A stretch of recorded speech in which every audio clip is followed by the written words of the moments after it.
গদিতে আওয়ামী লীগের গদিতে জালো রে জালো আমরা সবাই জিয়ার সেনা। 25 এপ্রিল রোজ শুক্রবার বন্দরের নাসিক 22 নং ওয়ার্ড বিএনপির উদ্যোগে নারায়ণগঞ্জে ছাত্রলীগের ঝটিকা মিছিলের প্রতিবাদে বিক্ষোভ মিছিল অনুষ্ঠিত হয়েছে। নাসিক 22 নং ওয়ার্ড বিএনপি সাধারণ সম্পাদক মোহাম্মদ রাসেল ব্যাপারীর পক্ষ থেকে শত শত বিএনপি নেতাকর্মীর উপস্থিতিতে এই বিক্ষোভ মিছিলটি সম্পন্ন হয়। মিছিলটি বন্দরের প্রধান সড়ক প্রদক্ষিণ করে বন্দর শহীদ মিনার প্রাঙ্গণে এসে শেষ হয়। আপনারা দেখতে পাচ্ছেন বিগত 8 মাস পর স্বৈরাচার পেটুয়া বাহিনীর সেই গ্রুপ আবার বিভিন্ন জায়গায় ইন্দুরের গাথা থেকে বিভিন্ন জায়গায় অপকর্ম চালাচ্ছে।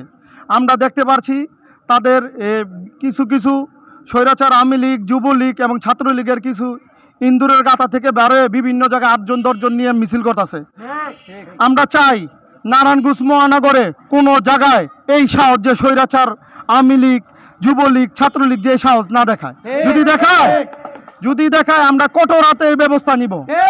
আমরা নারায়ণগঞ্জ মহানগর বিএনপির পক্ষ থেকে সাকাওয়াত ভাই, টিপু ভাইয়ের পক্ষ থেকে আমরা একটি বার্তা দিতে চাচ্ছি। আমাদের বার্তা একদম ক্লিয়ার কাট। বার্তা হচ্ছে বন্দর থানা, নারায়ণগঞ্জ মহানগরের কোনো জায়গায় যদি কোনো স্বৈরাচারের পেটুয়া বাহিনী কোনো জায়গায় যদি আমরা দেখি একটা মিছিল করছে, বিক্ষোভ করছে, তাদের কঠোর হাতের ব্যবস্থা।